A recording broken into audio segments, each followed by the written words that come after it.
واقعی یہ پڑھ لی جائے ہر نماز کے بعد کم از کم 5 دفعہ یا نماز سے پہلے، یوں 5 نمازوں کے ساتھ 25 مرتبہ کا عمل ہے، خیر و عافیت رہے گی۔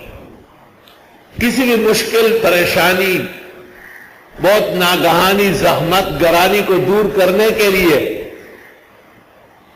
50 دفعہ پڑھ لیا جائے، نہ 51 اور نہ 49، 50 دفعہ۔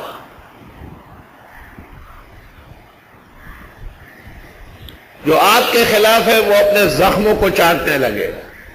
فَرْزَانْ بَاخْتَشِ تَعَانَ مُرْتَبَتِ بِغَمَشِ اللہم اصرف وجوہ الظالمین عنی، ظالموں کی توجہات مجھ سے ہٹا دے۔